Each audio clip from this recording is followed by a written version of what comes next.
Check the mic to see if we've got a Zoom sound. Do we have a Zoom sound?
Charlie, do we have Zoom sound?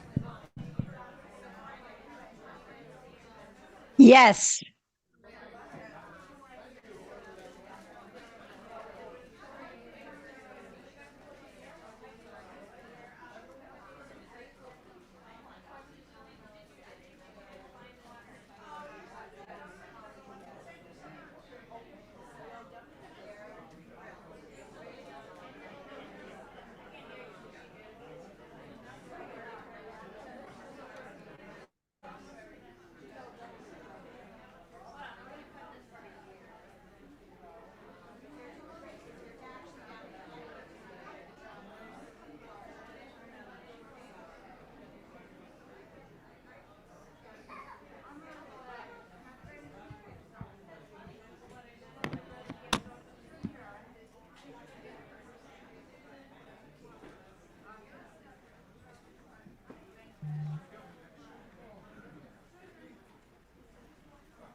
Some point onto our Zoom and our broadcast?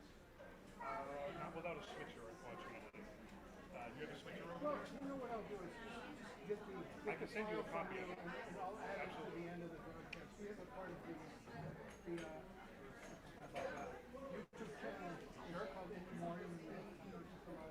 I'll start saving it now for you.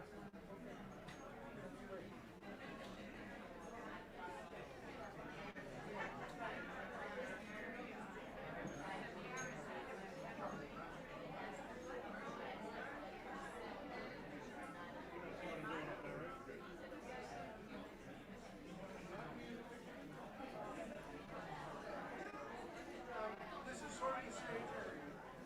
So, you know, when you be just off to one side, you can see the camera will be facing here. This is for just, it's also for Zoom. The Zoom will be broadcast. This is just a powerful photo.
Let me go get my phone. Oh, here it is. Here it is. All right, so I'm going to send you a quick email right now with her email. Just send me your phone. Okay, that's fine. So let me pull up the email. Gmail. So she's Elaine. She pops up automatically. What's your email? Dean, the number 4, Peace, P-E-A-C-E. P-E-A-C-E. Dean for Peace at me.com. me.com. Yeah. Only one dot. .com. Yeah. Okay. And then I will send you the link.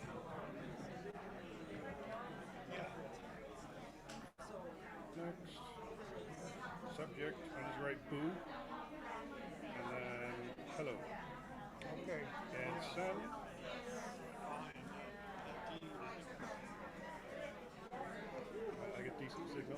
send pretty quick. Okay.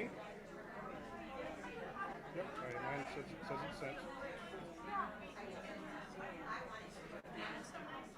Might need to check your junk just in case. I don't think I have junk. Oh, yeah. Is that you? Nope. No. Go back to normal. All the way up top.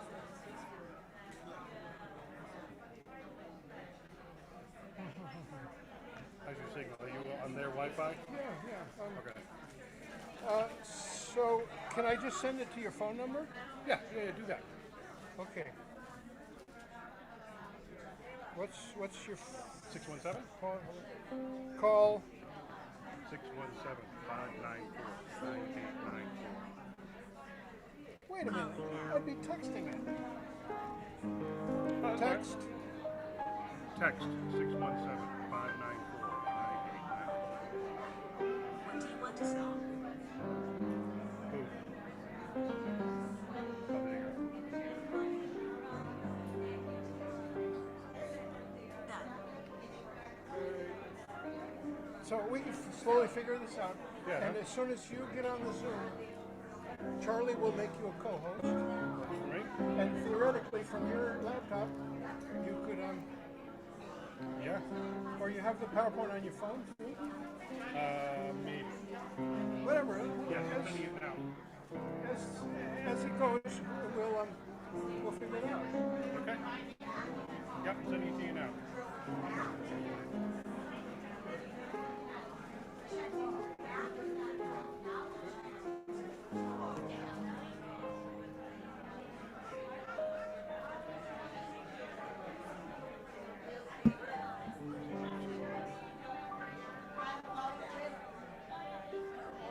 Chairs taken, including the funky ones.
guys.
I'm trying to mute it.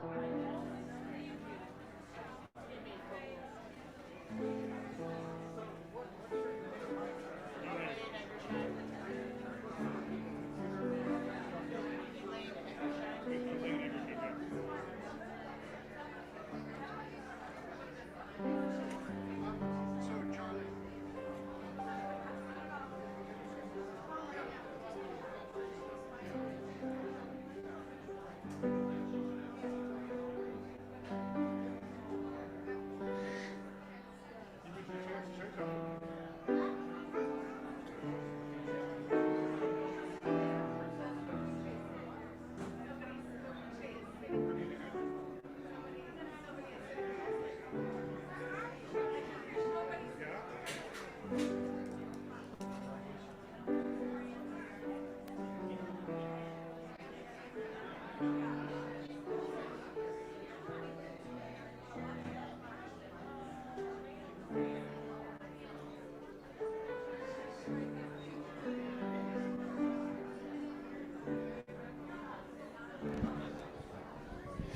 Hello, folks.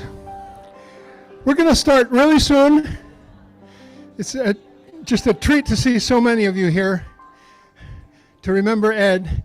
If folks are in the back, they could slowly gravitate towards the front. We're going through every floor in the building to find more chairs for you and more chairs. And as soon as we have everybody sort of in place, we'll get started. We have a few chairs still available on this side and over here in different places. Thank you for being here. Thank you for being here for Ed. This was one of Ed's homes. This is our home, and you're welcome in our home. We feel Ed's absence. So we'll be going really soon.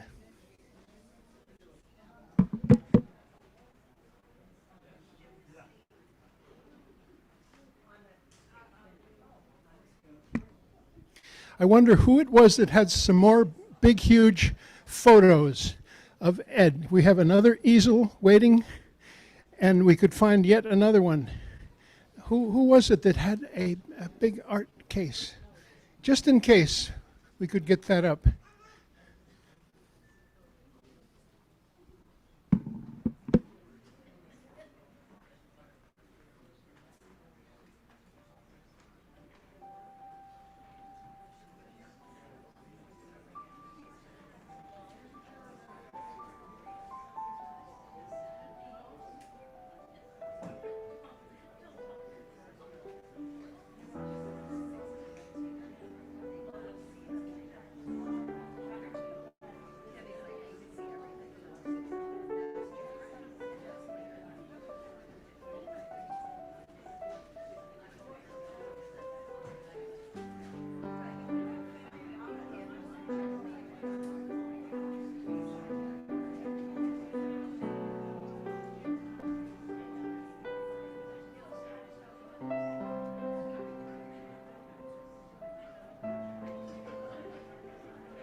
I'm calling on Ashley. Where is Ashley?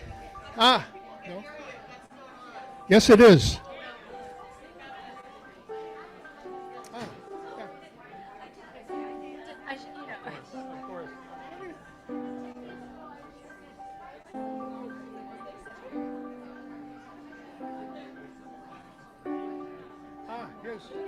Here's a good route. Open with prayer. Yeah, do Words of gathering or something. I have like a song prayer. Okay. The two of us. June Cooper says she's on Zoom. You know how you're gonna. Yeah, we know. You have a way to. Yeah, I think if she's there. Okay.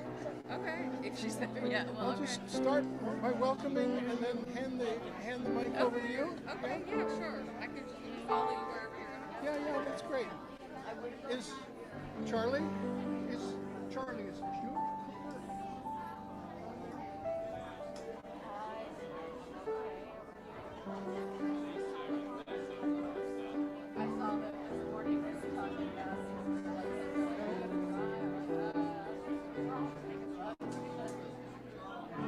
Okay, all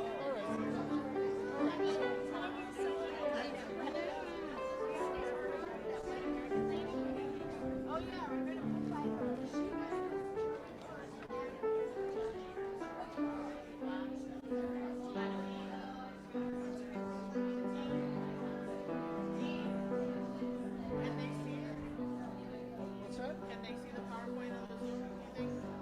Can they hear the PowerPoint? Can they see it? Can they see? I'll ask. Charlie, have you got the PowerPoint on the Zoom by now?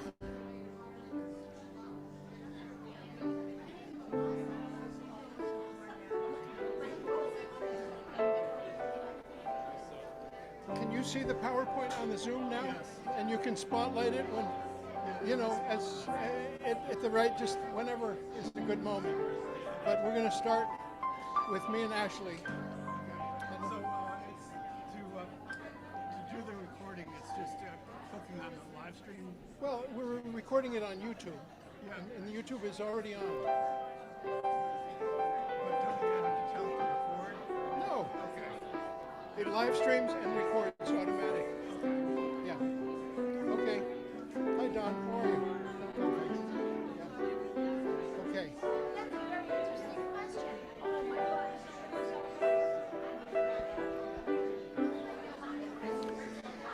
Hello, everybody. I'd like to thank Beatrice Green for magicking the beginning of our program in honor of and in memory of Ed Pazzanese. Beatrice Green, who is as much a important fixture of this room as was Ed, who spent a lot of time here. Beatrice practices here and beautifies our room, as does Crystal Rollins Jackson, who does all of our graphics. She's here with Reggie. There are so many people I'm just so glad are in this room together with us for this memory of Ed and this celebration of his wonderful life. This is one of 3 churches that Ed was a member of. And I will tell you that I don't know about the other 2, but this one is one that truly encourages religious infidelity. and if there was anybody like that, it was Ed. He went to places to seek community and to help build community, as so many of you know from so many different parts of his life. But the 2 others that I know, he also attended Metropolitan Community Church occasionally, that meets at Old West. And all I know is that we have, both on Zoom and present here, the reverends from the other 2 churches. And we also have an irreverend from this church, which would be yours truly. And so I feel like I'm a thorn between 2 roses. And I would say that we don't pray that much at Community Church, except unless you define prayer as a cry for justice and a cry for a new world that has equality. But that's a form of prayer, but we'd also welcome other forms of prayer. And Ashley Wiest-Laird from the Jamaica Plain Baptist Church is with us, maybe to open today with a word of prayer or spirituality or whatever brings us together to celebrate Ed.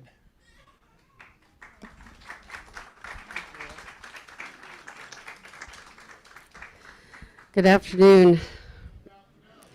It's good to see so many beautiful faces in this space as we celebrate Ed and his life and give thanks for him. And so I'm just going to ask as we begin that I'm going to pray out of my tradition and invite you to pray or reflect, meditate out of your own tradition as we begin this evening. Good and gracious Creator, God who is the giver of all things and who called all things good. We come in these moments to celebrate your child, our friend, our brother, Ed Pazzanese. We have known him in so many different ways. Some of us through his church attendance or sharing a meal, some of us through his creative joy that he shared with so many people, some of us through his activism and his working for equality and equity for those in the disability community. There's so many parts of Ed's life that have brought us all to this place today, God, and we are so grateful for him. We're still a little shocked that he's not here with us. We're still very sad that he is not in this place on this his birthday.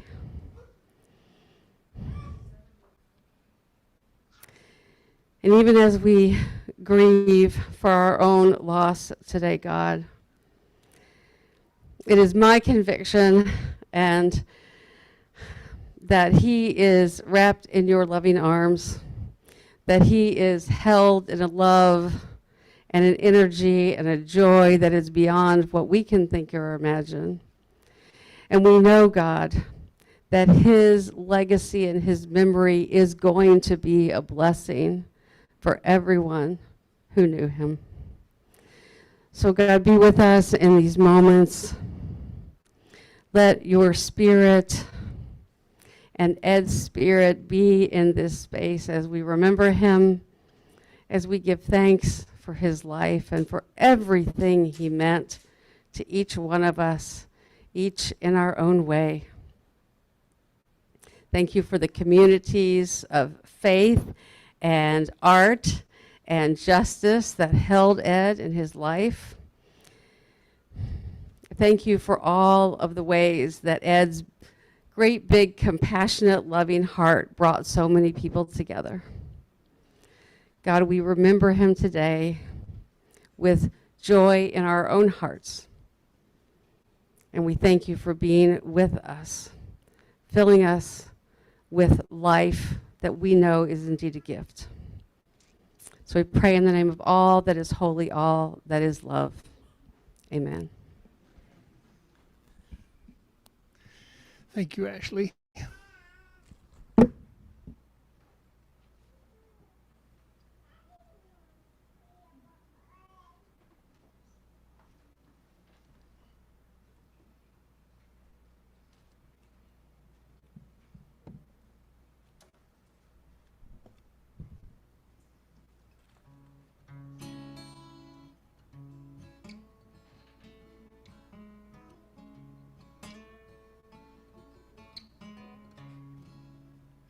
Lord of the star fields, Ancient of days, universe maker, here's a song in your praise. Winds of the storm cloud, beginning and end, making this heart sing like a banner in the wind. 'Oh, love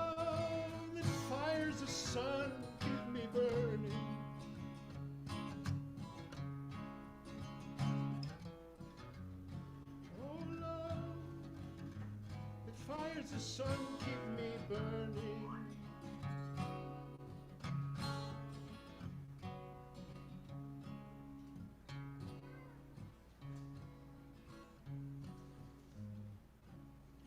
Lord of the star fields, sower of life,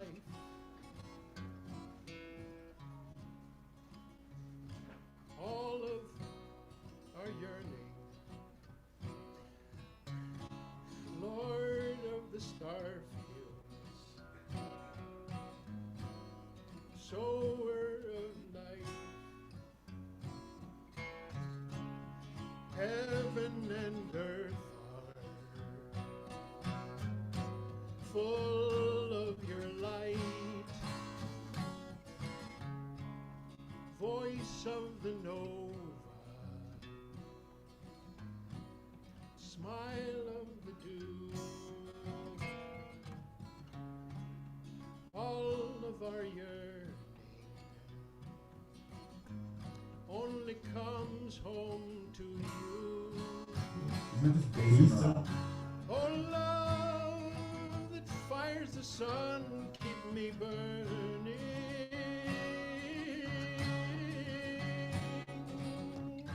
Oh, love that fires the sun, keep me burning.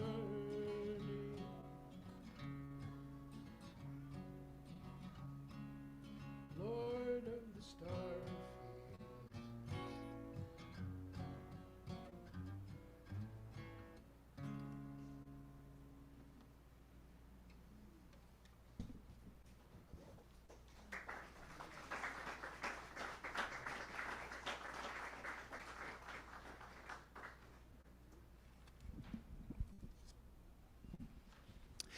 We have a beautiful art gallery display from mostly Juliet Cabral, who built these two beautiful statues. And they beautifully, to me, celebrate and laugh at death. Death, where is thy sting? Is that what the Bible says? They also have these beautiful candles, or else candle pins. I don't know. They seem to fall over pretty often, and you have to put them back up. We just try to build community here through art, through music, and through hearing from all kinds of people. And that's what this is today.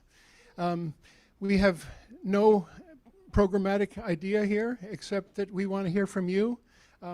I have a phone that will become a camera, and if somebody wants to speak, and we will project that to the Zoom and to the YouTube, which becomes a permanent record in our in memoriam section of our YouTube channel. And we'd love to hear from so many people about so many aspects of Ed's life. We are graced with a whole bunch of family members who came from far away, and it's just so nice to be able to welcome you in the place where Ed spent quite a bit of time. He was over in that corner on the computer quite a lot, and he was also talking to me quite a lot about programming. Wednesday, before he passed, we did a little project. He had stored some tubs of stuff in the basement that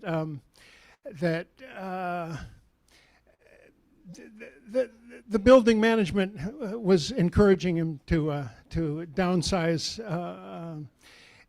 and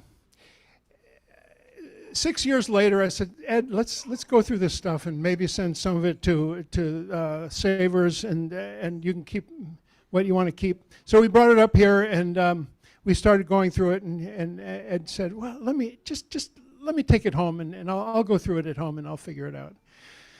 So I got the two-wheeler and took the three tubs, and we took it to the Forbes building, and that was Wednesday, and then he was gone. Just a couple of days ago, we went back there, and there were the three tubs, and the the one that I love was on the bottom. The other two that had serious water damage and there was nothing of value, maybe a book or two. But on the bottom were a whole bunch of gifts, wrapped gifts. Oh, looks like somebody found, and a lot of them were named gifts.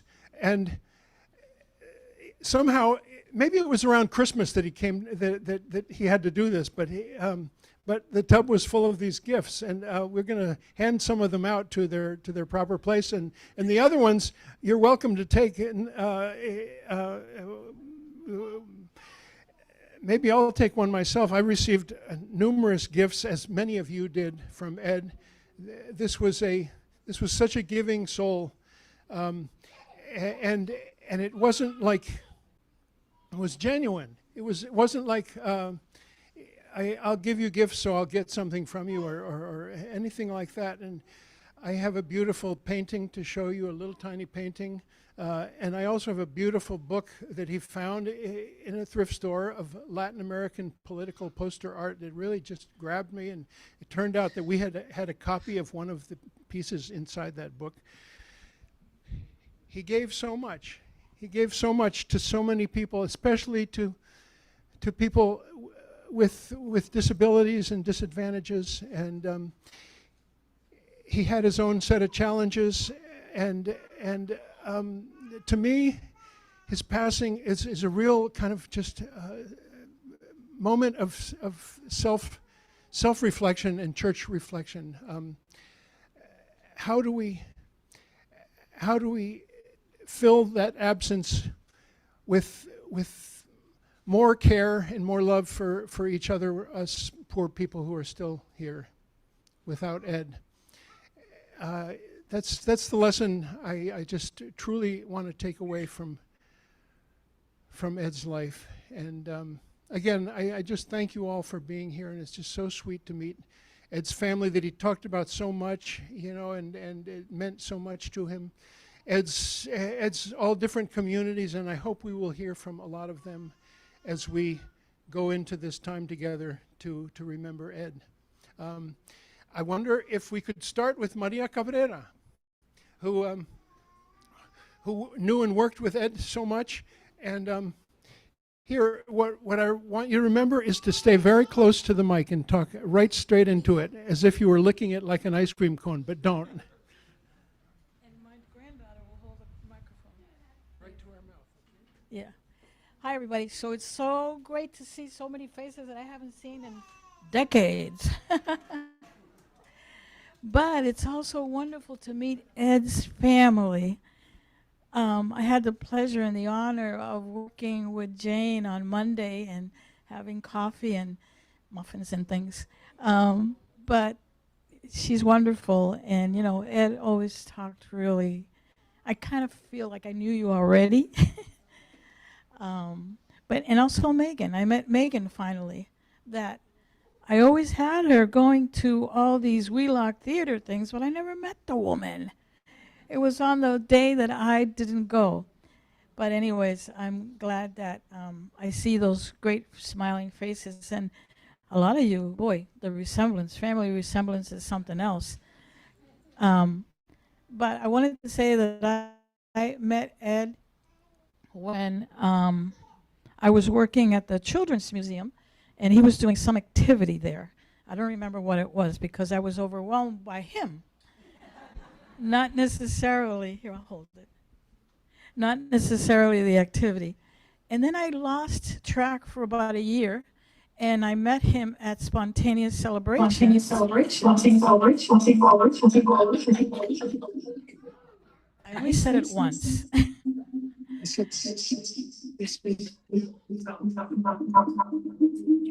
Sorry.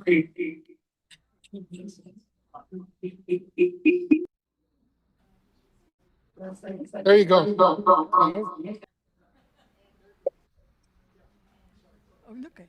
So, because he had told me, I had remembered that my daughters could join a drum class with Cornell, who I know is here somewhere. There he is. And they were only 3 and 4 years old.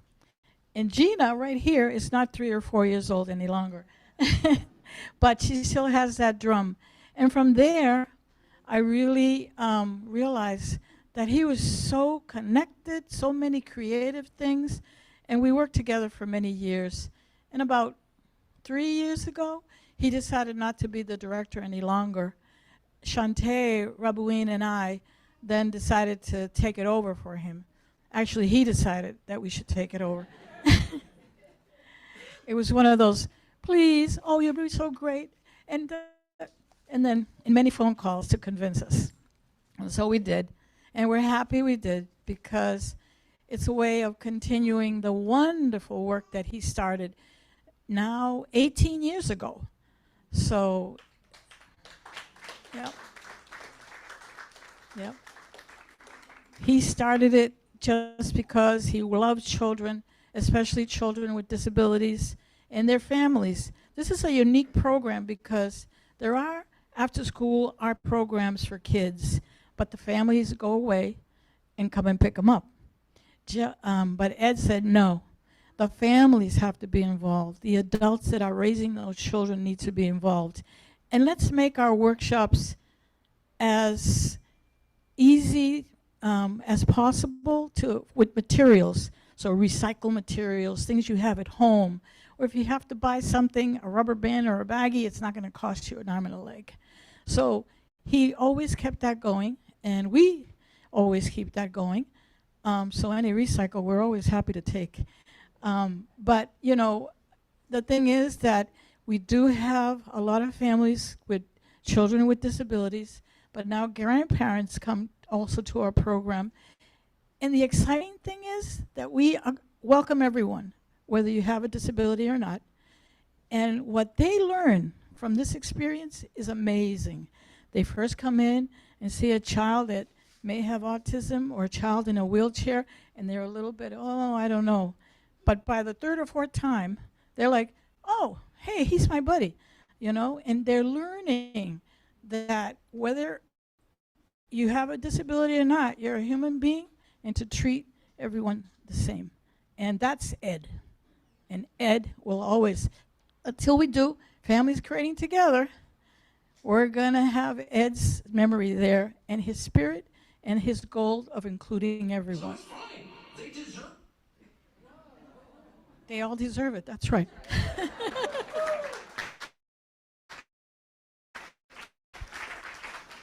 Yeah. So one last thing. You see that poster over there? So Shantae, the other co-director of Families Creating Together, put it all together. She can't be here. She had already made reservations in Canada, but her spirit is here. And we have postcards. We don't have many postcards to give you, but if you don't get one, please get one of the Families Creating Together cards. Email me, and we'll send them out to you. Okay? So, yeah. So the back says, your love of the arts and commitment to inclusivity empowered people from all walks of life to move forward with pride, strength, and joy. Your legacy will continue to inspire. Rest in peace, Ed, 1956 to 2026.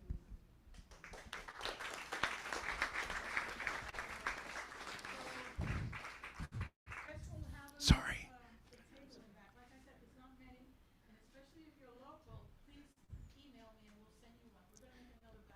Postcards, yes, yes. Thank you, Maria Cabrera. Thank you. And it's an open mic, and we'd be glad to hear from Rachel. Yeah, hi. Am I supposed to stand up? No. Can I sit? Okay. So I met Ed. What year did I meet Ed? I met him through Irene, and Irene introduced me to Ed, and because he was doing Families Creating Together, she was teaching me grant writing. She thought I would be a good person to maybe try my luck at it with writing a grant for Families Creating Together, which I did, and it worked out. It was ZACM, right? Yeah. And that was the first ZACM grant. And so then I got to spend a lot of time with Ed. And he was wild because he was just wild. And I guess you guys know, I mean, you know, he was just wild because he was. And, but he was so brilliant. I was amazed at how much he knew and how brilliant he was. And so that's how I got involved with Families Creating Together, and then I did, you know, was facilitator for a bit, and then a board member for a while, but then life took me in a different path. I did different things, and then I was no longer involved with Families Creating Together, but I stayed involved with Ed, and Ed stayed involved with me.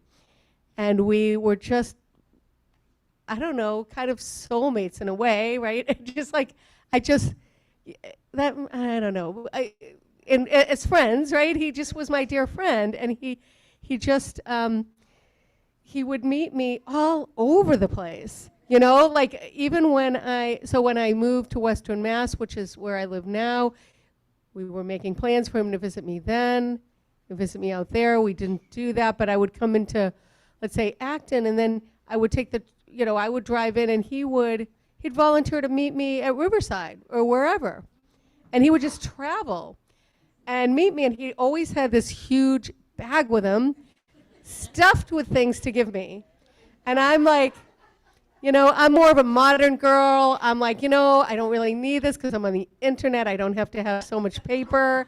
But he just had to give me paper. And it just, and it was just so sweet. Like, and he'd give me things that were, like he'd wrap things. Everything was always wrapped, like, you know, with a calendar or whatever. Right, wrapped like this. And, which was so sweet. He just was one of, you know, just the most dear, generous, giving, pure hearts I've ever known.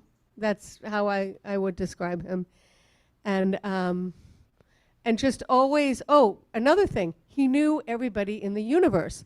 So it was another friend of mine who passed away a couple years ago, Sandra Olansky. Anyway, I invited him to a party at her house, and this was in Newton. It was a Christmas party some years ago, and it turned out he knew her.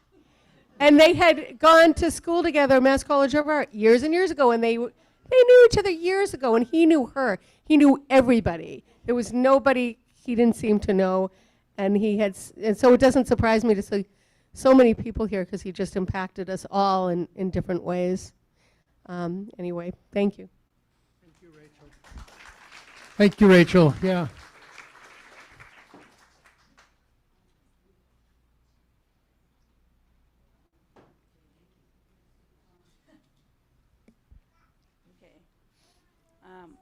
I'm Jane. I'm the youngest of the 7 that were there, that we have. And my sisters, Ann and Kathy, and John lives in Mexico. Sorry. And a bunch of my cousins and my aunt and uncle are here. And all his friends. We're so grateful for all the people that Teddy had in his life. We call him Teddy. Somebody said, why does the birthday cake say Teddy? So we called him Teddy, so that's just how we made the cake, because that's how we knew him. I don't know where he got this name, Ed. I guess that's his real name. I guess that's his real name. But no, yeah, Edward. We always called him Teddy, as forever. I can't even remember. I think Mom and Dad called him Teddy, right? Right, Auntie? Okay, nobody knows him other than Teddy. That's what we called him. So, but we're very grateful for, like, I had no idea. We had no idea how many people were going to be here. And this guy's been great, and Maria has been wonderful to us. Like, when I got the call, actually, I keep saying minister or dean, or we're friends now. So he called me, and I was actually in Utah with my son, who's back there, with his family when I got the call. And then I flew from Utah to here last weekend, but we all live in Tennessee, actually. So we kind of had to make arrangements, but Dean and Maria have been wonderful, letting everybody know. And so we could just celebrate Teddy for his birthday today.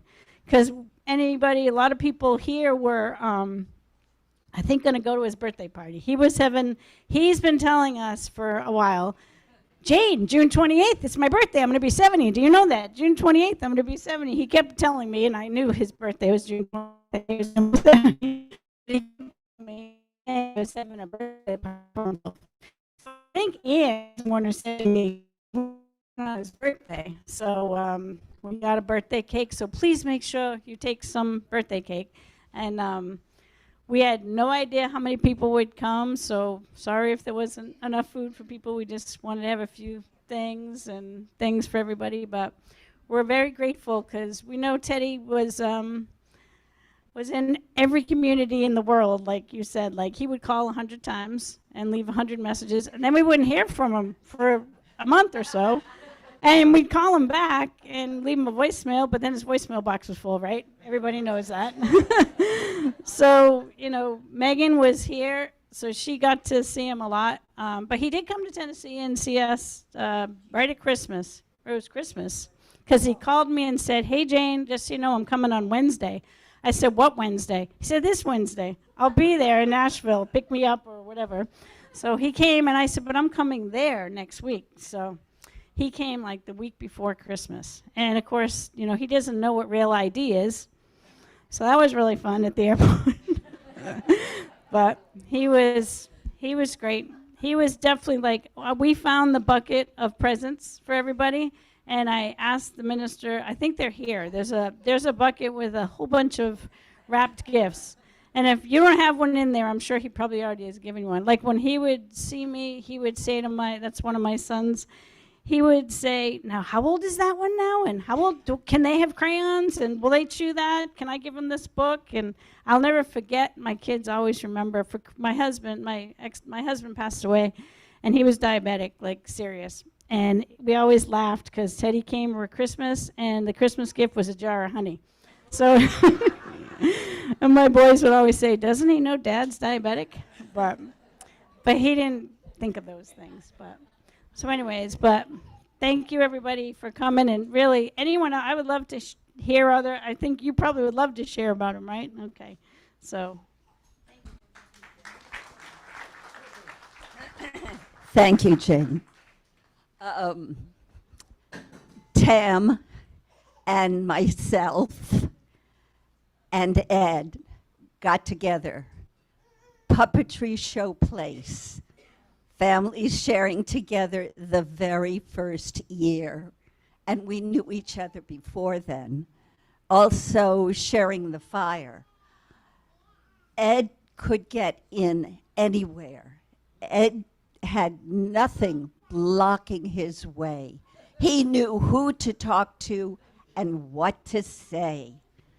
I have been very fortunate all my life, but to have met Ed and to remember him sleeping on my sofa last month because my friend was in the little bedroom and she was already there. It has been for me a really exceptional friendship. We did sort of lose touch for a while, and then all of a sudden, Tam said, Ed called me. And I said, all right, I'll try his phone number. And I got through. The number of times I said, Ed, sit still, let's clear your phone. Let's clear the mess. Didn't happen. But we all have known and loved Ed. And he's right here patting me on the shoulder, telling me it's okay, it's okay. And he would be delighted to see all you folks here. Next month, we will have an Ed Saturday at the Evergreen Eatery on Green Street. And we hope as many of you as possible can come. I'm Pepper Green. My number is 617-899-2703. And I'd love to hear from you. Text works very well. Voicemail, not so much. I have an old phone. Thank you.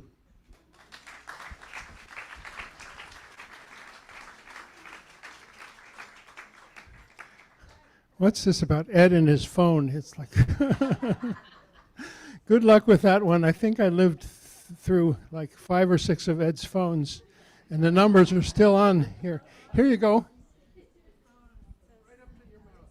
Hi, I'm Tam. I'm one of the partners that worked with Pepper and Ed. I worked with Pepper and Ed at Families Creating Together way back when it first began.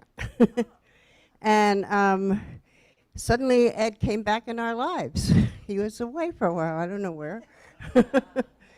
So I wrote him a letter. Dear Ed, this is for your associates, friends, family, neighbor, community life, and everyone who knows and loves you. This is Tamara sending you a letter that is just from my computer where these many memories about you are stored. Several decades we've spent together working, enjoying, traveling. It's a letter to express my deep gratitude for your many presents, books, dinners in and out, amongst friends and just the two of us. It is not just about the cards, the soirees, the many theater tickets, the work meetings about how to continue our programs as art educators, nor is it about the paintings and the pottery and the campsites where we played and taught children together. It's this letter is about what my computer just could not. The archives, the storage, and the Google Drive. No, the computer didn't know how to keep my arms and my legs, my chest, and my heart. All the gratitude that I feel for knowing Ed and his beautiful love of art, children, the holistic life. Just thank you. It's my gratitude for your sharing how much you love inclusion and how much my heart misses you that way. Thank you. Thank you, Tam. Thank you very much.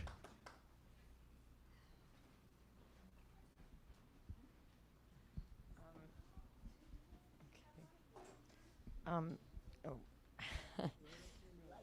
Right, but yeah, I know it's right up to my mouth. I'm just trying to find this poem that I just wrote. Yeah, I knew Ed for, I don't know, can you hear me? I'm not sure how many years I knew him for, maybe 10 or something like that. But the last year, and I always liked him, but the last year we became really close, and we did all these wonderful things together. He knew everybody and just took me all these wonderful places. We would have dinner together and lunch together and went to see the Vietnamese community perform on the Government Center Plaza. There were just so many of those things, but he just had such a beautiful heart. He was so kind, so gracious, so loving, and I just had so much fun with him. But it was like deep fun, you know. He just was really just so beautiful, and I was supposed to get together with him Saturday night, and he wasn't there, and I kept coming back again and again, knocking, finally calling the police, and then I learned that he had passed. I was really, really, really shocked. And I wrote a poem just now, and I wanted to read it. Okay, I'll keep the mic up. Ed, it's hard to believe you are dead, and you are not. You are present and living here and now and always. Always you touch my heart and the heart of so many. You are a lucky penny worth infinity and beyond. You were in our song that sang so graciously, joyously, harmoniously, generously, beautifully, kindly, caringly. You just were so you, so true to what is good, to what matters, to what sings, to what shines, to what heals and repairs, and really cares and bears the beautiful vulnerability of what it really means to love deep and real, To be around you was to heal. I feel you sealed in my heart, and it's so many hearts. They're all one. I remember your smile, style, and way with no guile. So glad. Sorry. Hold on one second. Okay. Just give me a second here. Sorry about that. So glad I got to walk with you for a while along this rocky road. You lightened my load and many loads. You were a mother load of a man. You always followed a divine plan that was winding, unbinding, yet connecting, weaving together, weaving so many together, even in fascist weather. You knit so many together in so many ways. I thank you for the days and nights of meals, often without cutlery, but with such humanity, such brilliant sanity to see what was true. I thank you for the Vietnamese cultural presentations that sure did please. Plays like Orphan Annie and Indian puppet shows by the pond with clear water to wash in. Being with you was being washed clean of mean. It was an artistic scene. It was a dream. Watching young filmmakers, earth shakers. You were a baker of relationships made of the dough of life. Your life was a work of art, rambling, moving, present, still, active, imaginative, brilliant, so down to earth, like the very best of hearty bread. Oh, Ed, such a loaf of goodness you were and are, such an Ed star, shining, twinkling eyes bright, full of light, insight, doing right, living out of sight. I miss you something awful and yet wonderful too. Nothing can fill like you, and yet that empty, crying place, let it become amazing grace to shine where'er I go, where'er we go. Oh, Ed, I carry you, though I did not marry you. Thanks for the times I did tarry with you. I will hold that space again of your amazing grace, and may it open to all who I encounter.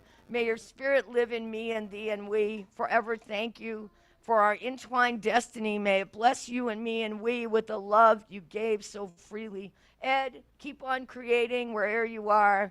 Keep shining, Ed Star, near and far. Funny, loving, smart, wise, true. Bringing people together. Ed, thanks for loving me. I love you and we love you. Your song, excuse me. I love you and we love you. Your song lives on, Ed's song. So please, let's keep singing that Ed song to help this world along. His body's gone, but not his song. So please, let's keep singing it. Come on now, sing the Ed, love, heart, community, stitch the world together song. That's lovely, Shivra. Will you do the credits at the end of that? Will you do the credits at the end of that? Thank you, Shifra. That was just lovely. Let's see. Okay.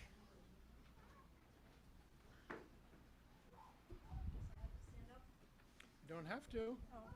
Well, I will. Just Okay. My name's Judy Batat, and I'm kind of going to go with the sort of vignette version of how to express some things about Ed, because I've really felt what people have shared so far very, very much, and so appreciative. So try not to lose it. Here goes some vignettes, okay? The first time I met Ed was at the Old Children's Museum in Jamaica Plain. It was during desegregation years in Boston, and I had just done with another colleague working with different ethnic and cultural groups in Boston, a wonderful exhibit called Meeting Ground. And it was like the only place that you could kind of go and venture to be learning about cultures in that really very difficult time. So for families and teachers, having that resource was amazing. I just learned from Ed a couple months ago that his professor at Mass College of Art had sent him to that exhibit, not just to Children's Museum, to obviously because it was that type of resource that was so rare. So I didn't meet him in the sort of holistic workshop or this or that context. I met him in an activity that was taking place on, this will ring a bell for people, on street games in different cultural contexts, different neighborhoods and so forth. And this young man was just so eager to make a connection, and what he was doing, I was standing there, you know, just kind of getting my act together on a Saturday morning, and he was in the middle of playing multicultural hopscotch. And, you know, that was the beginning. He was so interested in that, and we both have referred to stories and oral history throughout the whole path. So on to another vignette. We've been most recently working on trying to come up with ways people could make connections with each other in settings like community meals or senior centers, people coming together, not for a long-term thing, but coming in sort of just kind of to tap into a resource they might need. So we've been kind of working on things where people could express something of their own identity and kind of connect with somebody else across the way that was doing something similar and make a connection if they wanted to, but still respecting that they might not want to in that particular time or setting. So we're kind of working on it. We've done a lot of things already together, senior centers, intergenerational, the whole evolution of families creating together and so forth. So we've gone through a lot of ideas development, a lot of different things, a lot of proposals, as many of you have. And really, honestly, the morning of Maria's phone call, I was kind of waiting for the call from Ed because I had gotten it. It was going to be trees. We were going to use a structure that was trees and exploring leaves and roots and so forth, and creating a structure that could be in these public places and that could kind of have interesting ways of expressing something of yourself kind of relative to trees, or just take it off from there. So anyway, just that feeling of being, you know, working through ideas the way you could with him. We were inspired because we had recently gone to Mass College of Art, fairly new family center, and just been so in awe of the beautiful job they did there and letting the families interact with each other, people who didn't yet know each other, or just do their own thing. So we were kind of taking off, this probably sounds familiar to people, just taking off from some inspiration and community. Okay, a couple more. Always bags, because of all the presents he got for everybody. And I remember people in my family, extended family, are kind of, as Ed would say, stuffy. And they were discarding very colorful colorful plastic shopping bags. And it was going out, and I'm sort of the one that's not supposed to save stuff because I do that too much, that kind of thing. And so I went and rescued these bags, and I thought, oh my God, I think he has 18 nephews and nieces. He's going to need these to carry all that stuff and get it around back and forth to Worcester or down to you all in South. So anyway, that kind of thing in Tennessee. Okay, he always gave so much credit to other people. So I think we all have sort of said that to each other, like we would hear about each other even if we didn't directly connect or know each other. And that went for people he had learned from in at Wheelock or college or other settings as well. Another wonderful memory is just working with Jerry Wright. And I and Jerry had an opportunity to get together and just talk with each other over a series and just kind of explore different things where we had something in common or not. We didn't know exactly where we were going, but we came up with the image. It felt like it was a stream, and it was a through stream. And then there would be different rivulets and whatnot that would come into it that were different in our experiences, and we would kind of be moving along together for a while, and then it would differentiate, go off. Okay, evaluations. I did a lot of evaluations and programs that Ed was involved in. And one was for the wonderful video training, for film and video training program that's in Lynn, I think is the home base. And I had done a lot of work on, very serious work on becoming just an observer and not entering into things and just watching and just taking notes or whatever, just to be as open as possible to what was happening. And I knew Ed totally got that and totally respected it. We were going to do the evaluation as a team. And so the question was, how would he do that going totally neutral? Okay, I guess you could probably guess. The second kids came into the room, he was interacting with them and talking with them and helping them get comfortable there. And, you know, his role had to switch quite quickly. So I think I could stop with that one. I just want to say I really appreciate just what I'm learning from all of you. And I think we all found his respect for the other people he worked with to be part of what we also experienced in working with him. So you felt that respect to yourself, but you also felt how his network was built on appreciation and true understanding of what we were about. Thank you, Judy.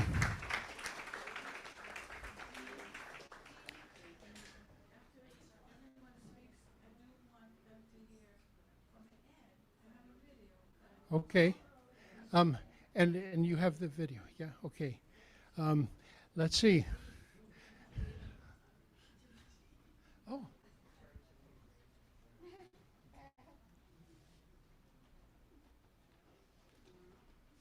Hi, everybody.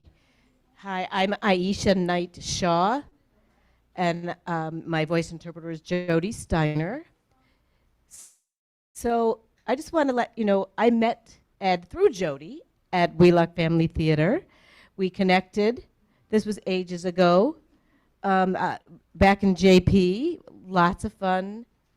Ed came up to me and was like, okay, this is what we have to do. I have an idea. Here's my grant. Here's my production. This is what you're going to do. I'm going to write a proposal, and we're going to have a artistic sign language with a dancer, and we're going to do it with kids, and we're going to do it. And I'm just going, okay, whatever you want, Ed. There was no way to say no to him.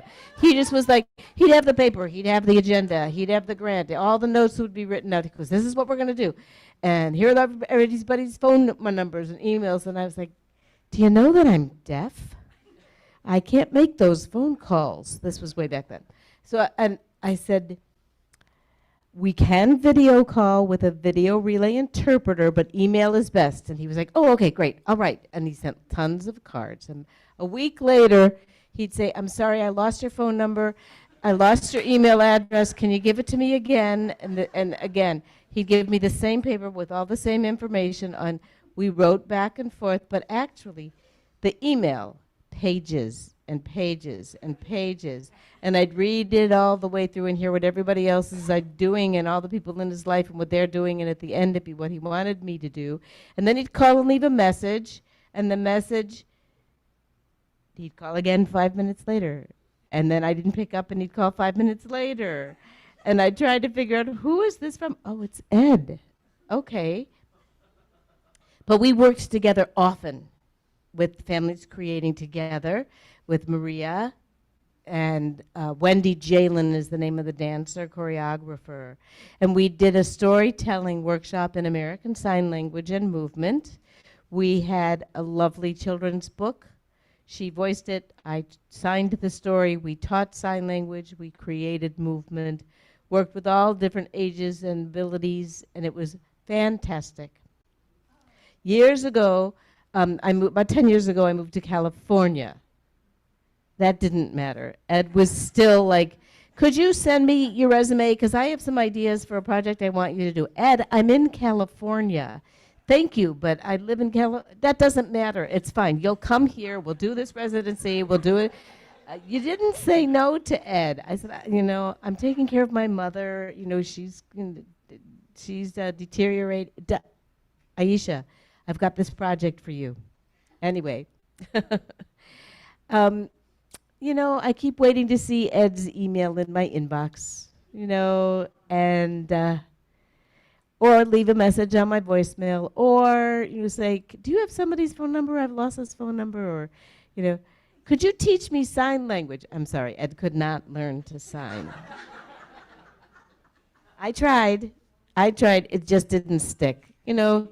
But we were very friendly together, great colleagues, and I loved him, and I miss him. And he did amazing work. Wake Up the Earth, right, in JP, lots of music and poetry and access and making sure everything was interpreted. Such an advocate for people with disabilities, for deaf people, for blind people, people with autism. You know, I think we need to pick up where he left off and roll up our sleeves and keep connecting, keep the ideas going, and you'll never know when you might get a message or a voicemail, right? But when Dean sent me this message telling me about Ed's passing, I just thought it was impossible. I thought Ed would always be here, right? I would always bump into him either at JP Licks or We Like Family Theater or anywhere, but here's the idea, we're all together. Thank you, Ed, for sharing all of you and bringing us all together. And keep on creating, and keep the community and the connections. Thank you. Thank you, Aisha, and thank you, Jody. And a call to all of you to help us at Community Church make this a place that really brings forth people with vulnerabilities, disabilities, all sorts of people to include. We've got a couple of hands. I'll start over here.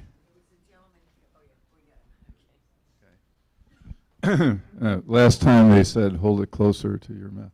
Okay, can you all hear me? Okay. Okay. I'm Michael Kane. I'm a tenant organizer with the Mass Alliance of HUD Tenants. And we've been working, I got to know Ed about, it must have been 10 years ago, when we started working with the Forbes Building Tenants Association. I see at least 7 people here. Do you all want to raise your hands? There's Beatrice, here's Susan, here's, okay, Annette, here's, yes, and Ed there, Annette, George, right? And so everybody. Ed was an active part of the committee that was fighting to save their homes as senior and disabled housing. It's still, we're not quite there yet. But Ed was a faithful leader and he was key in getting signatures on petitions. The most recent one we did was 250 at Wake Up the Earth. I'm wearing my Wake Up the Earth t-shirt. Ed came over and he was like incredible. He would like go out and knew everybody. He got more signatures than anybody in like 30, 40 minutes, you know, and he was very gifted that way. So he was a leader that helped to build the tenant movement and to help to save his home. Erica is there with her hat, which is distinguished. So he, you know, I was going to mention that. He did the signatures on several occasions where one time we got 1,200 signatures in the neighborhood. He was out at JP Licks getting them. And I would run into him all the time in Jamaica Plains. It was a real shock when he passed away. We recognized him at our annual meeting recently. The Mass Alliance of annual meeting a week ago, and City Councilor Ben Weber showed up, and he had a resolution that had been passed by the Boston City Council. I think it named the day Ed Pazzanese Day, and it's signed, and I was going to bring it today. I left it on my desk this afternoon. I'm going to try to go back and get it before the family leaves. But it was a recognition from the city council of who Ed was and the leadership he played, not in all of the dimensions, including the tenant rights struggle that he was a leader in. So I will stop there. I think I covered. Okay. Thank you. Thank you, Michael. Yeah. Hi, my name is Erica, and I'm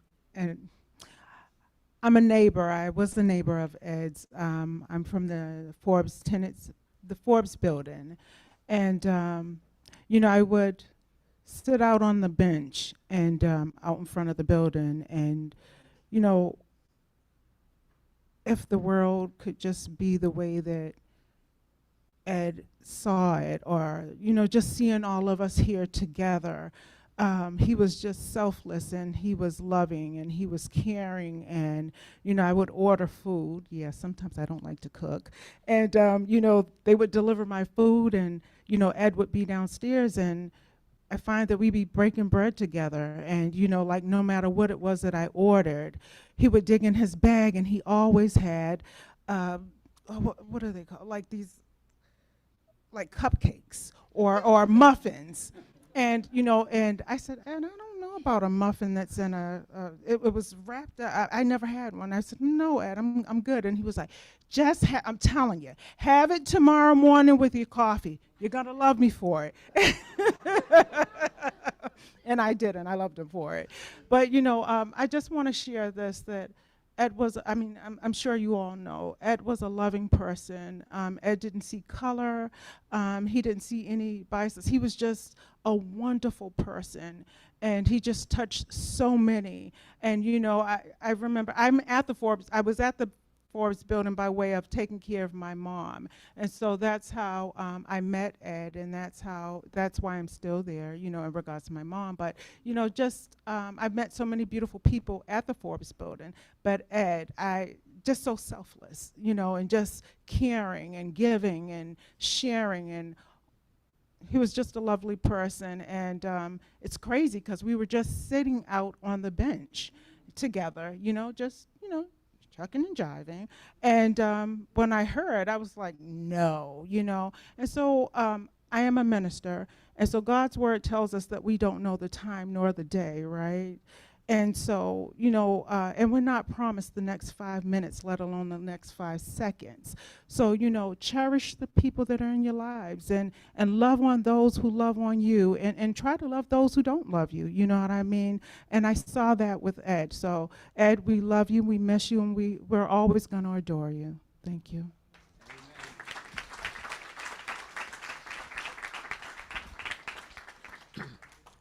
Hello. Hello, my name is Annette, and I'm also a neighbor of Ed's.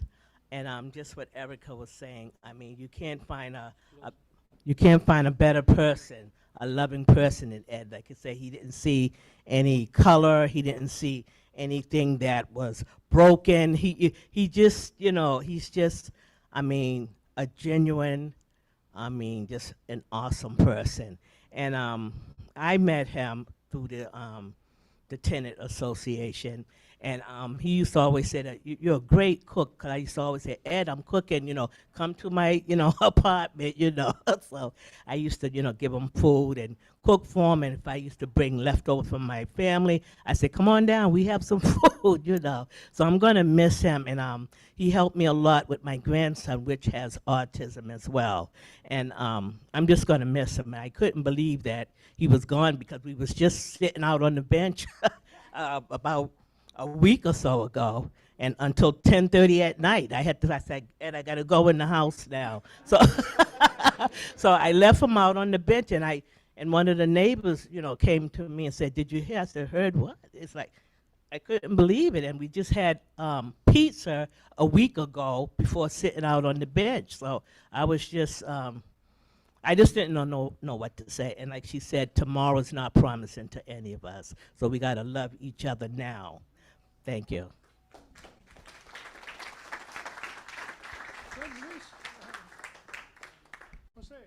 Hi, everyone. I'm Jose Aleman. I am a member of Community Church of Boston, a board member of Community Church of Boston, and I met Ed about 15 years ago. But it was until maybe 5 years ago that I became a board member, and Ed was already a board member. So it's very regular, very normal that you kind of do the one-on-one, one-to-one to find out more about him. And I remember that his way of introducing me to his life was giving me a ticket to go to a show. And as we were going, and I think that was in Dorchester, he was then telling me about his life. And one of his disclaimers was, listen, Jose, or see, Jose, I am a member of 3 churches. CCB is one. Baptist Church in JP is a second one. And All South, a big church that has 4 ministers. And I'm not making publicity, but I'm just saying what he said to me. And he said, because I like to build community. I don't remember what else he said after that, but that stick with me. And looking you all here clearly tells me that he was about building community. And so Ed, wherever you are, your concerns about how to bring more people to CCB has an answer. Just tell your friends, your family, that you would turn 1 year older and all of us will come here. Just tell us that we need to celebrate your life and what you are about, and we will turn up for you. So in the best tradition of Latin America, every time someone, a dear, a beloved one passes, we say the name and then we say the word presente. We're going to do it 3 times, so wherever he is, he needs to hear from us. Ed. Ed. Ed. Presente.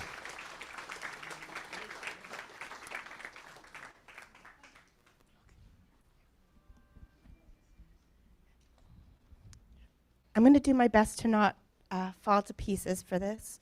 I've been trying to write something since I heard, and I just can't seem to put into words, as you all know, about my uncle.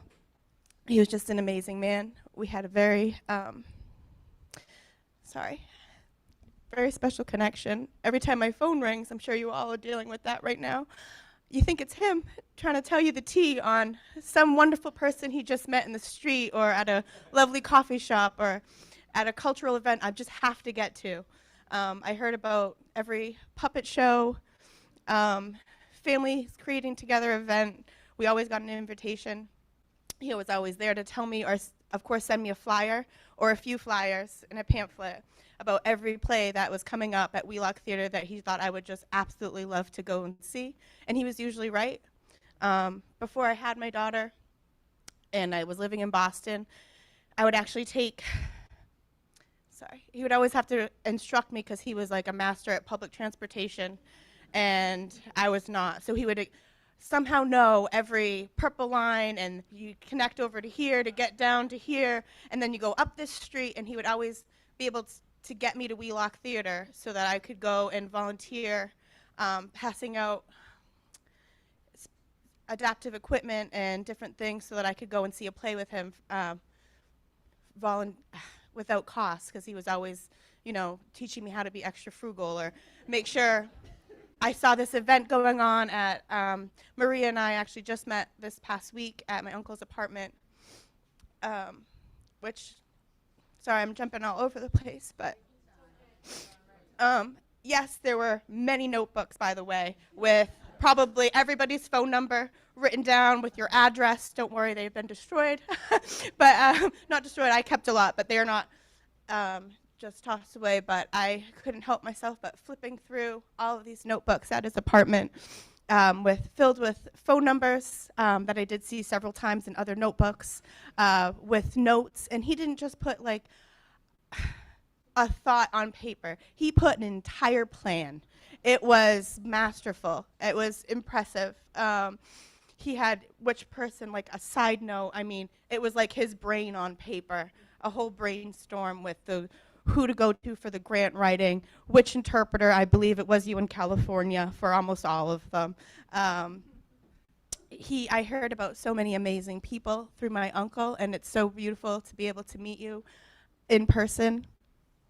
My uncle just saw everybody for who they were, not maybe what the world saw them as, but he saw your potential. He saw what you could be and what you didn't want to limit yourself to be. He had no sense of fear in the world. I thought he was just so brave.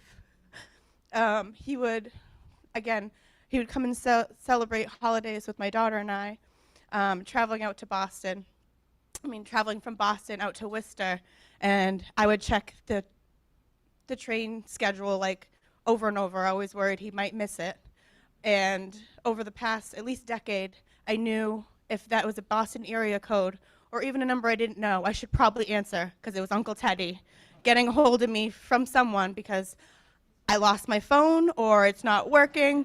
But I knew I had to take that call because it was probably Uncle Teddy trying to track me down to let me know about an event or if maybe I wanted to get together. But he would always make sure he called me when he got back, and I would wait up as he had to go through like the Back Bay and this whole, just to come out and visit us, and it just, just amazing. But he was the greatest encourager of me. He always, he had no judgment, but he saw in me what I couldn't some days. I now, work in education, where it's something I'd never thought I would get into, but my uncle saw it, and he thought, you will do so great with children. He was always there to, I just do what I love. I really work in the geriatric community and in hospice, and he was just always, I'd go someplace with him, and people already knew about me, and I didn't. But now I teach CNAs how to take care of the geriatric community, and that's because my uncle told me that that's what I was supposed to do. And at first I thought he was crazy. Like, what do you mean? This is radical thinking. This is not anywhere where I thought I'd be. But I absolutely love it. And in my classroom, we have, some children from they call it the LLC program. So I have a few children in my classroom that are autistic.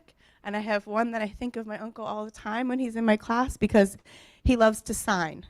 And my uncle, since I was young, he always told me, you should learn sign language. I am not good at sign language. But there's one student in my class is phenomenal. And it's his way of communication and art and through things that I just think of my uncle all the time when I'm reaching these children, from things in our conversations and just going to all the events he's ever invited me to. I feel like I've just learned so much from him. And he always encouraged me to delve into the art, even if it's just to express myself for no one else to see. So I got into lapidary arts and any other type of art I could do to express myself because, again, my uncle just taught us so much. He was always there to bring some new art supplies that I've never heard of to try out with my daughter. Like, there was this sun paper that you would take out and put and just do imprints on. I could go on and on. The numerous plays that we got to experience together, the many meals, and I always knew when his conversations are going to be lengthy because he's like, you gotta hear about this. And I was like, hold on, I have to make a cup of coffee because this is going to be a minute. And I'd sit on my back porch and he would just tell me amazing stories about all the people he's come in contact with. But I have to say the most beautiful thing that will always sit with me about my uncle is walking with him in Jamaica Plain, and he knew every homeless person. They weren't homeless to him. They were without home because he always had a nicer way of saying things. But he knew everybody by name. Everybody, no one ever left my uncle without feeling seen, heard, respected, and encouraged. He was able to build people up, and I don't know if he would never actually take credit for that because that just wasn't his way.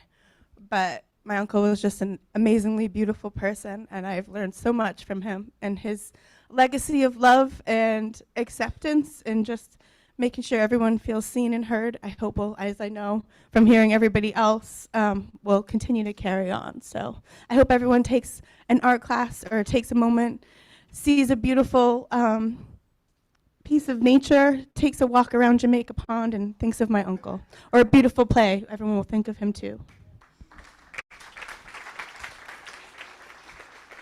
If you love somebody, you better tell them right now.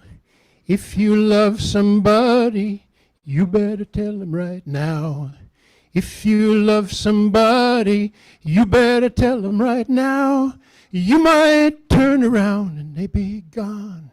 and it might be your brother. You better tell him right now. Come on. It might be your brother. You better tell him right now. It may be your brother. You better tell him right now. You may turn around and they'll be gone and they'll be gone.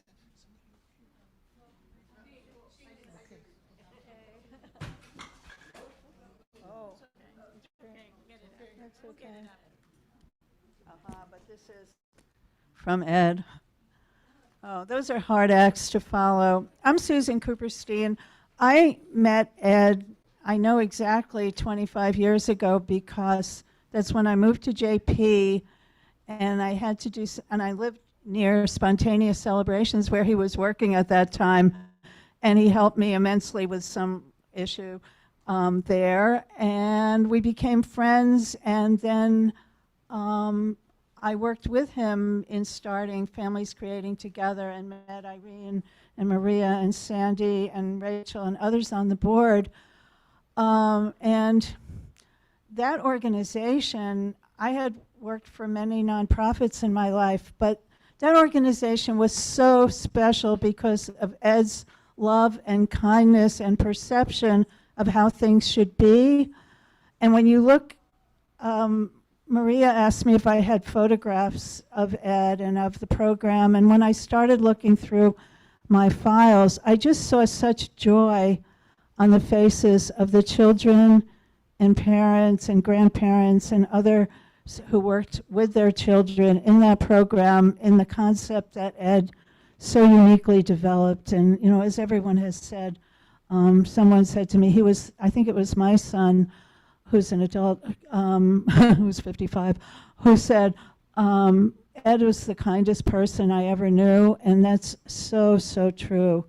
So I just wanted to say that. And also, I had the experience of walking down Center Street in Jamaica Plain, and it took an hour to get to JP Licks from 2 blocks because he stopped to talk to, he knew everyone, he stopped to talk to everyone.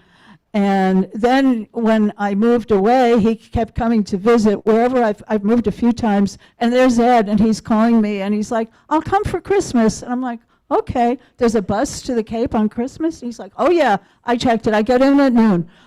So I get into Hyannis at noon. I'm like, okay, Ed. And my grandson, who was young then, you know, loved him. And Ed, my biggest memory of Ed is how he traveled with me to Western Mass to see my 8-year-old grandson perform in Macbeth. Go figure. He played King Duncan with the whole big robe and everything. And a blizzard hit that weekend, and we were going to come back to Boston, but we ended up staying in an Airbnb across from the theater. My grandson, who needed to get back and forth, and Ed and I, and we had so much fun. And Ed played board games with Ezekiel, and I hate board games. And I'm so grateful for that. And we saw Macbeth 3 times. out, damn spot. So, yeah, it was quite, you know, knowing him made such a difference in my life, and I know in so many of yours from what you've said. So, yeah, thank you, Ed, for everything.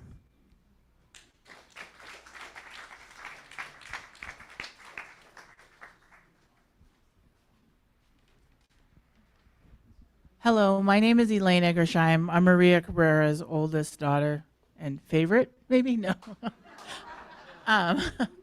No, I can't make her pick. But I just want to talk about my experience with Ed. I met Ed when I was 8 years old, when my mom worked at the Children's Museum. And one thing that Ed really taught me was patience with other people and strangers, because my nickname is Lainey, and for many, many years he called me Lonnie, which was totally okay. But he was also an amazing man. I remember one time we were sitting outside Harvard Stadium because we did an event. I was like a teenager, and we did an event. My mom went to get the car, and Ed and I were sitting there just kind of talking. And he was really encouraging because, you know, growing up in Boston and going to Boston public schools, My teachers weren't very supportive, but I remember mentioning it to Ed about, he was like, do you think you're going to go to college? I'm like, well, I'm not going to go to Harvard, that's for sure. But then he really just said some really kind words that were encouraging, and that on top of my mother and her lessons, you know, just really sealed the deal to be like, yes, you can do it. You can go to college. And he was always just very encouraging every time I saw him. I would see him at JP Lick sometimes, and he'd be like, hi, Lonnie. I'd be like, hi, Ed. How you doing? You know? So he was just a really great, compassionate man, and I know a good friend to my mom. So when I heard that he was gone, I was very shocked and sad, because he was a great guy and left a mark on everyone he met. So.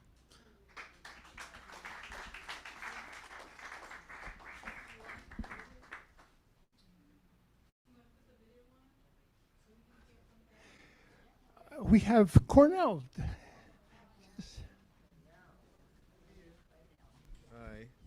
Hi. I love hearing these stories, what people did with Ed. I didn't have so many adventures with him as you all have had, but we had a few good times. You know, I worked at Spontaneous a long time, and people think I live in JP because I was around there so much. But I didn't. But I know JP really well, and I used to go to the breakfast cafe, JP Dizzle, across from Ed's house, the apartment building he lived in, and we would have breakfast there sometimes. And it was great to be able to be around the neighborhood, and he kind of represented the neighborhood.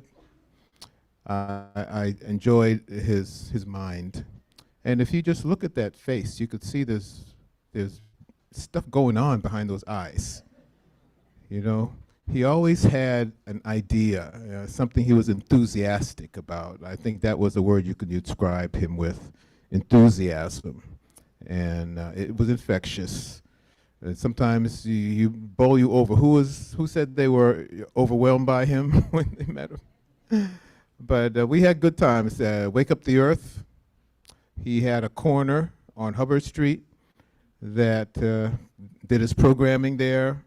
So that was a really cool thing. And before he started Families Creating Together, he was doing stuff. He had a different physical agent, because besides being a drummer, I was the grants writer for Spontaneous for a while, and did a whole bunch of other administrative things. So we would talk about that kind of stuff. And he was a little nervous about getting his own nonprofit and getting away from, who was it? That fiscal agency that works with so many people. Yeah, whoever you said, yeah. But he did it, and it grew. And Marie and Cabrera and I worked on quite a few projects there, even during COVID, online. Yeah, I was in my basement studio, and people are like everywhere around Boston. And Ed was behind it all. So I appreciate being able to see you all, and I'm surprised there's not more strong turnout from Spontaneous inner circle here, but I feel like I have to say something to represent. So good to see you all. Thank you. Thanks, Cornell.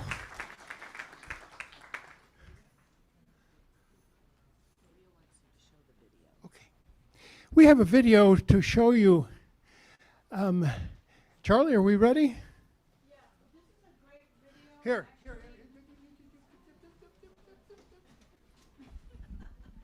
This is a great video. Actually, Aisha is in it, doing her wonderful workshop, one of them.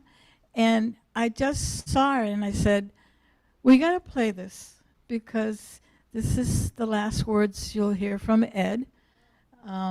But I think that it says everything about who he is. And you get to see a great workshop and how people are reacting to it. So hope you enjoy. It's about 5 minutes.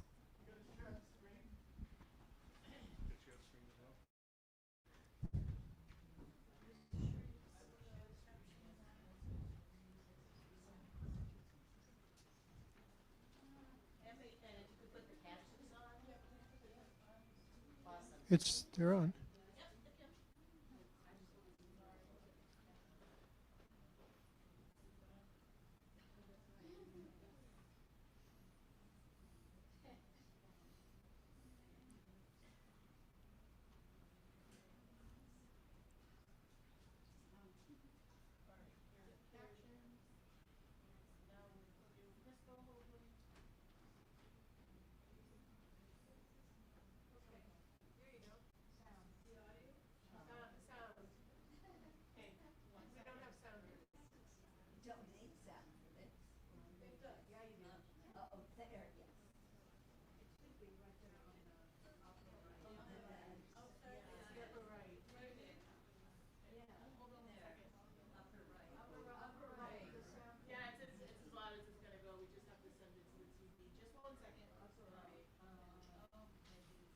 You know how to. Would he do that from over there?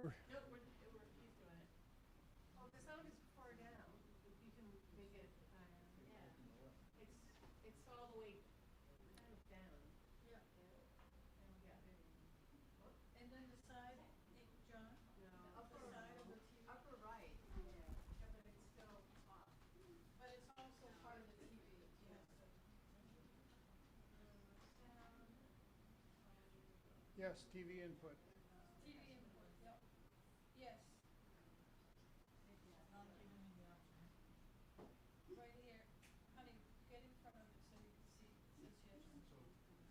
Just click yes.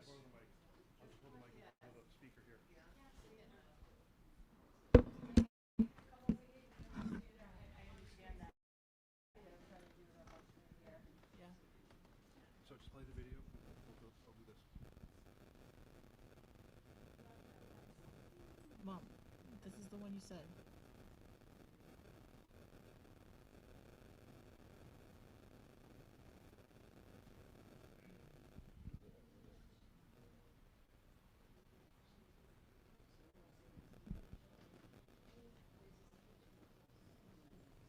Why is this not working?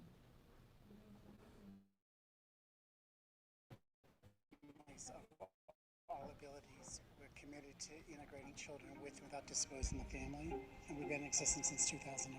It's a multi-generational arts program. We've done workshops in styles of puppetry, storytelling, movement, and visual art. They're both ways of telling a story, whether it's visual art, telling a story, or through movement. There was verbal and nonverbal communication through the creative movement in theater, so that all different levels of abilities could participate.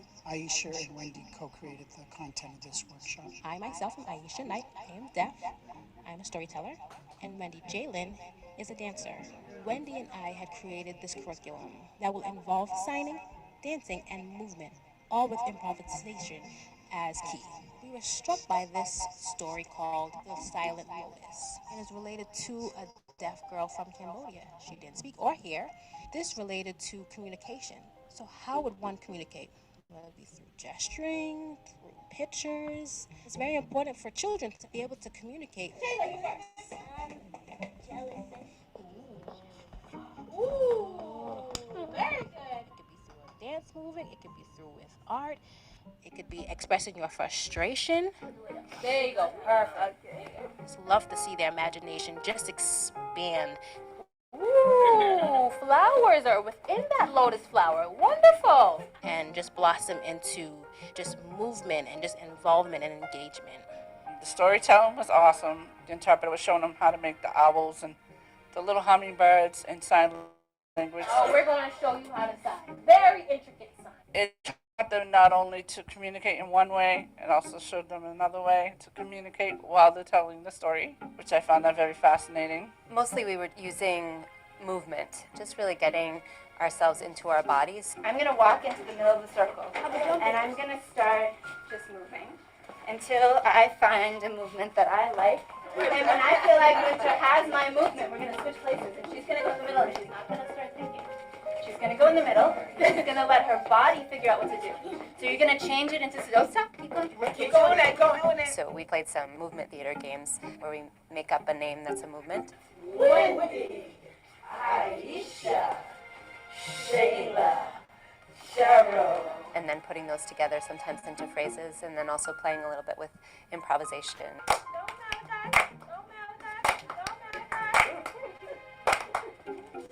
Dance is something that brings people together, and it has always. Our brains are set up to understand each other through movement, and we automatically copy each other's movement if we don't stop ourselves. And so dance is a way to very easily and very quickly create a community.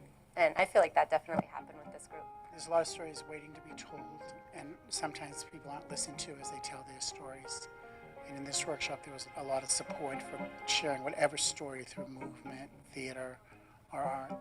Personally, it's important for me to come to these events because it gets my kids away from video games and TVs because they do enough of that. I also want them to learn more about different arts and to kind of get their creative minds going. And the people that come in to teach them how to do the projects, they're very nice, they're patient, they're able to, spend quality time with them. And that's so important because oftentimes parents that work, and if they weren't extracurricular activities for the children, then they probably wouldn't be able to do these things. Swish, swish, swish, all through the town. Gives them an opportunity to be able to do art activities with their children. So we do need programs like Families Creating Together. How many eyes does this bird have? Two. The most important part for me is that I see kids engaged, but also it's an awesome opportunity to just let that artistic side be free. So can we give you a crown? Are you ready? I'm gonna give you a crown. And it's wonderful to see the parents and grandparents come together, that they're not alone. The children are not by themselves. They see the grandparents doing it. They see the parents doing it as well. All together as a family, they're being free and they're letting go of that stress, whatever the obligation may be, just to express the artistic side. They're getting courage, they're getting love, they're getting inspiration. And remember that lotus that's within you is going to produce a beautiful dance. And all of these things come out of the story that we were working with, and also having people recognize you as a thinking and creative person. I'm hoping they'll continue to feel inspired from this workshop, that they'll continue to experience the creative arts in different workshops or visiting museums or galleries or art centers. I want to see more families continue to participate, the existing families and new families, and families creating together as a way of building a stronger community. And this video is available at any time on the FCT website. So feel free to watch it again anytime you like.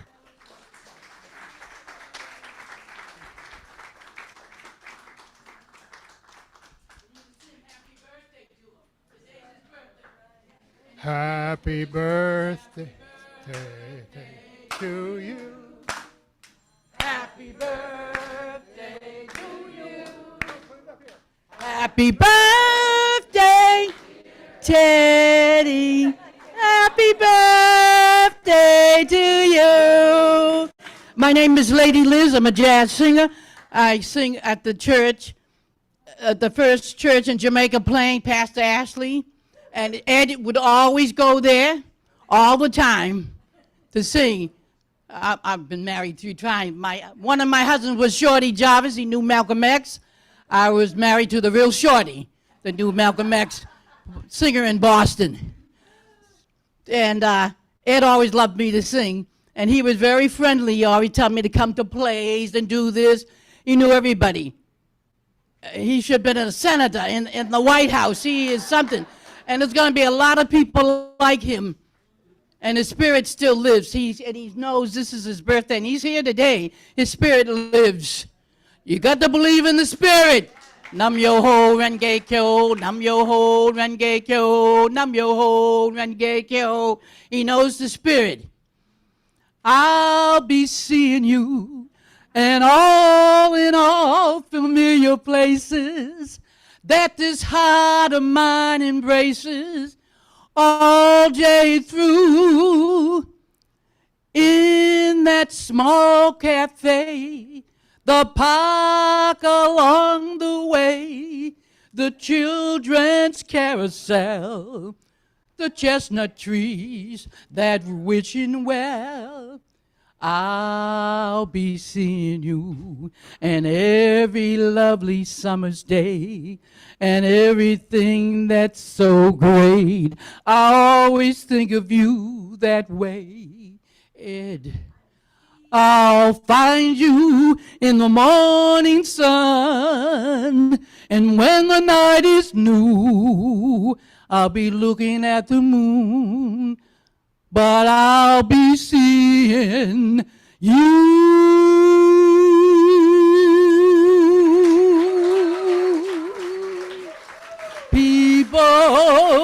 People who need people are the luckiest people in the world.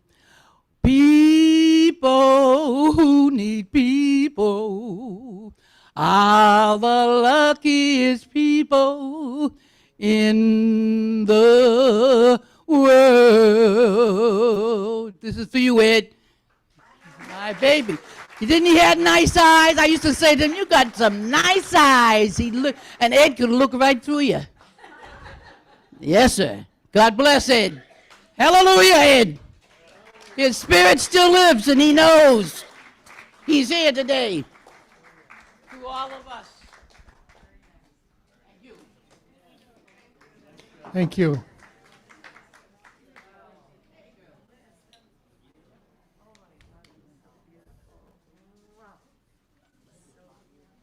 Shivra, are you ready to do this thing?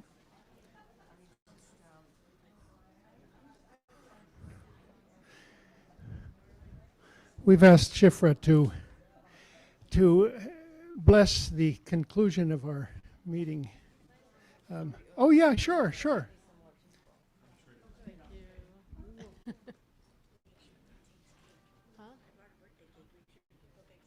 Okay, I'll get that done so I don't forget it. Everybody remember to take birthday cake on your way out, please, for Ed's birthday. My name is Irene, and I've been enriched by all the stories that I've heard, and the people that I've met, the people that I didn't know knew Ed that I knew from some other part of my life. I'm like, you knew Ed? Yeah, I knew Ed. Of course I knew Ed. Wow. I'm really grateful that Ed was part of the fabric of my life. I met him about 25 years ago. Pepper Green, I think, introduced us at yet a fourth infidelitous church community that Ed was part of. And we were a little bit friendly, and then at some point the relationship grew into a deeper friendship. We lived really close to each other. And actually, I had heard that his mom had passed away. This is many years ago. I thought, oh, we're neighbors. Let me give him a call, see if he wants to get together or something. And anyway, that was just part of this process where we just got close. Coffees and food and walks and cultural events, of course. And what?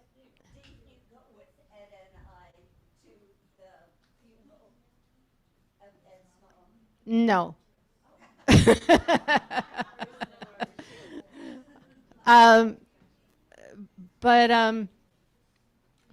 Let's see. I was just thinking, like, I don't believe that he's gone. I do not believe that he's gone. And I was just thinking, Ed would really like this event that I'm going to go to tomorrow or whatever. And I'm like, oh. Of course, and he is up there and he is liking it and approving, especially that it's so participatory, because that's what he was about. Yeah,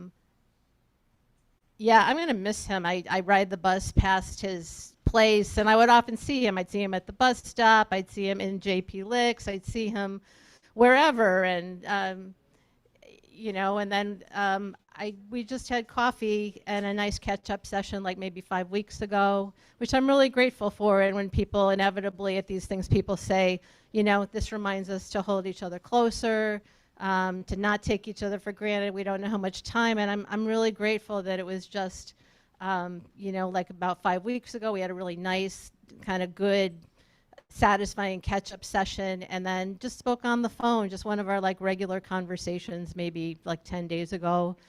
And yeah, I'm grateful. I'm really grateful that I knew Ed. Ed's up there also feeling maybe a little bit flustered because he didn't like attention to be drawn to himself and to be praised excessively. But overall, I think he's definitely very approving. Here I'd be like, yep, Joni Steiner interpreting, check. Pastor Ashley opening things up, check. The family is all here, and he would all the different communities that he is part of. So what I keep thinking about recently when I think of Ed is, and a lot of you are probably familiar, he had all these wonderful expressions that you had to kind of deconstruct and decode a little bit because it wasn't always obvious what they meant. And some of the ones that really meant that you were in and you were good and okay is if he'd be talking about someone he knew and he'd say, they're really down home. And that really reflected somebody, yeah, who was just very down to earth. They were very real. They were authentic. They were like good people. And the other one, you were like really in if he was like, they have good values. And that was really about people who uplifted community, people who wanted to make the world a little bit of a better place, people who worked for justice, were just kind people. Those were people with good values. Then on the other side of the coin, there were certain people, and they were usually these people that, I don't know, that he knew in some capacity, and he'd say, they're not easy. Which was, you know, his loving way of saying, this person's a little high maintenance, maybe they don't play so well in the sandbox with others or whatever. And one thing that I think of is that, like Ed, we've heard how great he was and wonderful about giving gifts. And I was honored to have sat with him at his table in his apartment a few times ago before the holidays, just hanging out, drinking tea as he was wrapping some of these gifts up. And it was just a really nice, cozy memory of him. And I'm not always so good with the gift giving. But if he would have a gift for me and maybe I wouldn't have a gift for him, the thing he would always say was, you are the gift. And yeah, I just leave it with that. Ed, you are the gift. Yes. And let's stay connected. Thank you.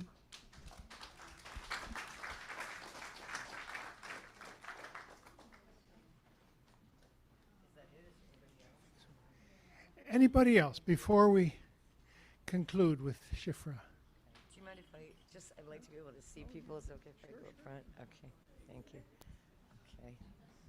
Okay. All right. Can you all hear me? Okay, so I just wanted to honor his memory with the Kaddish. It's a prayer when people die, but it doesn't mention death. It just mentions prayer. Can you hear me now? Okay. I just wanted to honor his life with the Kaddish. It's a Jewish prayer, it's in Aramaic. And even though it's a prayer that's said for people who have passed or who have died, it does not mention death in it at all. It just praises the Creator. Okay? And I found this at a thrift store, and I found this at a thrift store, and I love it, and it's just to send a blessing of connection and love and healing and of grief and to carry on Ed's beautiful spirit in these most challenging times. Okay.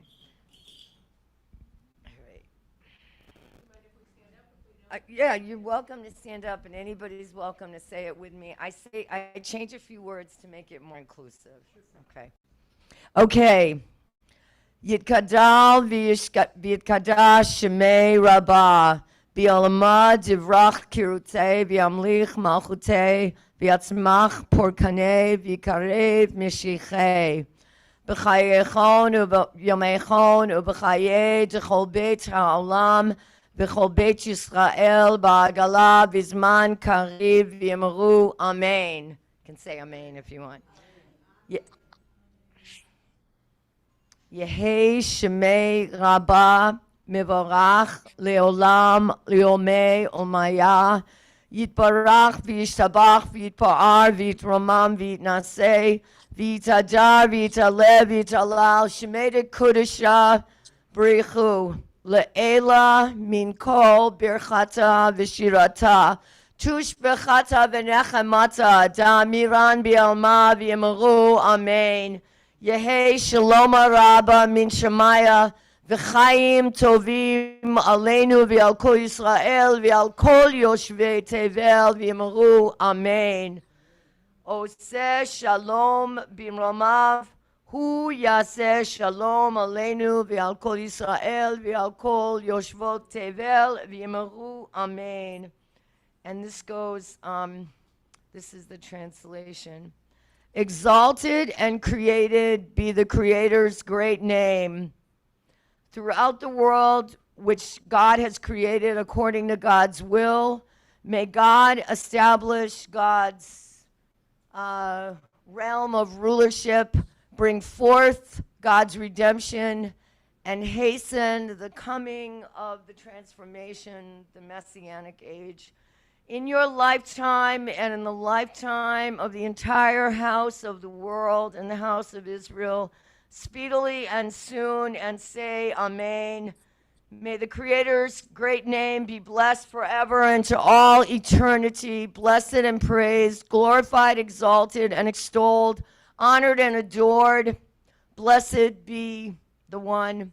Beyond all blessings, hymns, praises, and consolations that are uttered in this world, and say Amen. May there be abundant peace from heaven and a good life for us and for all Israel, for all Palestine, for all the world. Amen. May the one who makes peace for us make peace for the entire world, and say Amen. Thank you, Shifra.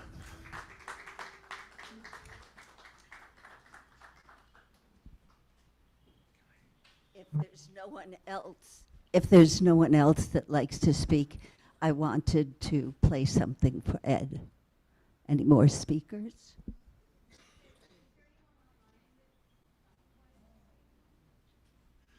See, are there any little hands up, Charlie?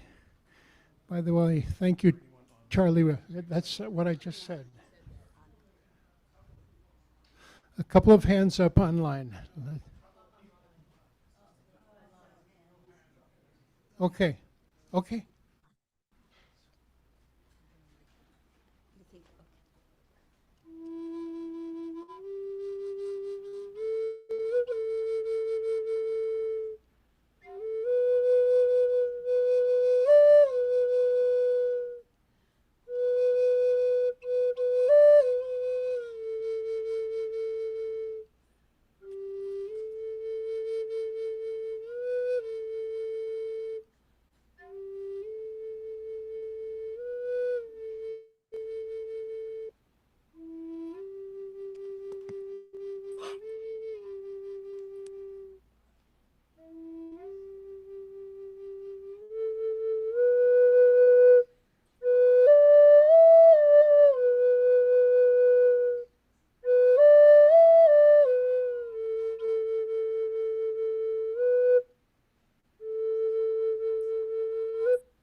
Thank you, Pepper.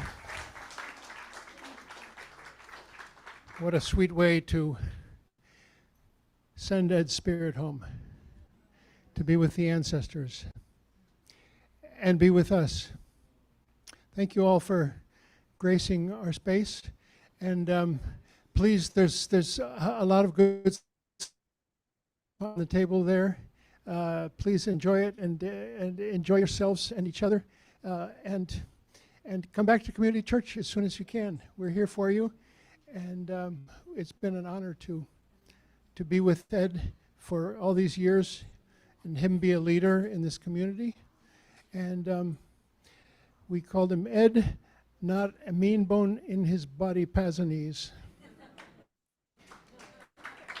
And I wanted to conclude on the subject of everything that's on the table by holding up another beloved member of this community who's not got a mean bone in his body, and his name is Luis Guzman, and he's our cook and our janitor. And what I want to tell you is that just the day before yesterday, I translated for Luis in his final interview towards permanent residence in this country. Inside your training, I used to interpret those events. Can you mute that, Ed, Charlie, for me, whoever that is? And usually it was a congratulations, you are now a permanent resident. Now it's still Okay. well. Go ahead. We'll have to take it under advisement and mute whoever is on the Zoom talking away. But anyway, I hold up Luis and all others who have not a mean bone in their body, and I hope I can be counted amongst those. Ed, we love you. Ed, we send your spirit home. Thank you, family of Ed, for being with us today. Yeah, it's just been so great to be with all of you. And let's have some birthday cake. Happy birthday, Ed.